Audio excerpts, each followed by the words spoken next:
विपिन शर्मा जी, एक बात बताइए, आदेश जी ने कहा, हमसे मैंने एक बात कही कि सत्ता का एक चरित्र होता है, वो इससे इत्तेफाक नहीं रखते। उनका ये मत है कि ये किसी व्यक्ति का चरित्र हो सकता है, लेकिन उनको पूरा अधिकार है मेरी विचारों से असहमत होने का। बट मैं अभी भी अपनी बात पर अडिग हूं कि सत्ता का एक चरित्र होता है। जब विपक्ष में होते हैं तो ऐसा राजनेता बात कहते हैं कि चांद तारे तोड़ के ला देंगे, लेकिन जब वो सत्ता पक्ष में आते, जब वो लाइन के दूसरी तरफ आ जाते हैं, जब सत्ता पक्ष में आ जाते हैं, कुर्सी पर बैठ जाते हैं, तो फिर वो नौछौक में आ जाते हैं। फिर उनकी पहली प्रायोरिटी होती है सत्ता को बनाकर रखना, और इसके लिए तमाम जो तिकड़म होते हैं दाएं बाएं वाले वो करते हैं। मेरा आज अगर जेपी नड्डा से कॉकरोच वालों की मीटिंग नहीं होती तो मेरा ये लाइन ही नहीं रहता।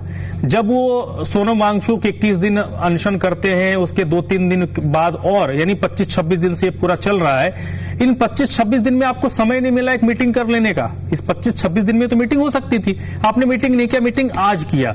अगर नहीं करते तो फिर भी समझ में आता है कि नहीं, आप अपने स्टैंड पर कायम हैं। आप अपने स्टैंड से तब अडिग हुए जब पूरे सेंट्रल दिल्ली में, नई दिल्ली में ये जो प्रदर्शनकारी थे वो पसर गए और वो विजय चौक तक पहुंच गए। मैं आपके साथ पूरी तरह इत्तेफाक रखता हूं कि समय रहते ये अगर मुलाकात करते तो निश्चित बात है एक बहुत अच्छा संदेश जाता, युवाओं को जाता, छात्रों को जाता।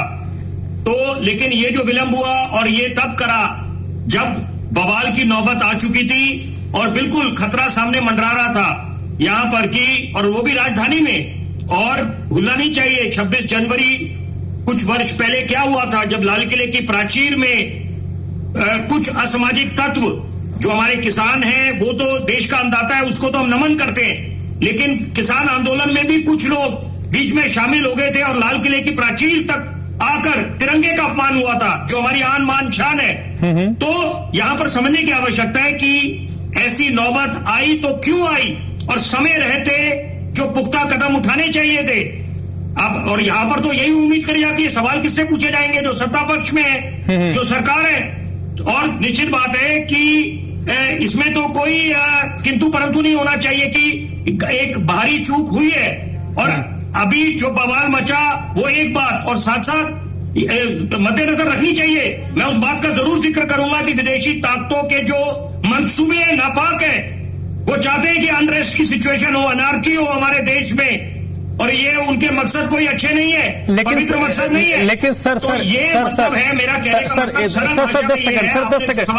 सर 10 सेकंड, अगर कोई ऐसी फोर्स है जो हमारे देश में अनार्की क्रिएट करने की कोशिश कर रही है तो उसको पढ़ना और समझना ये भी तो सत्ता पक्ष का काम है। आपके पास इनपुट है, इंटेलिजेंस एजेंसियां हैं, उनका क्या काम है?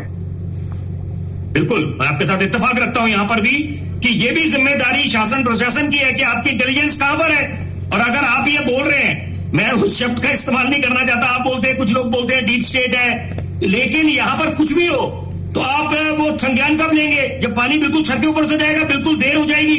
तो ये चूक हुई है, निश्चित बात है। तो जो काम आपको 2024 में करना चाहिए था, एक तरफ देश के माननीय प्रधानमंत्री वो जब दिवाली जाके फौजी भाइयों के साथ मनाते हैं, जो बहुत अनोखी मिसाल है, प्रशंसनीय बात है, और मन की बात करते हैं आखिरी रविवार को हर महीने।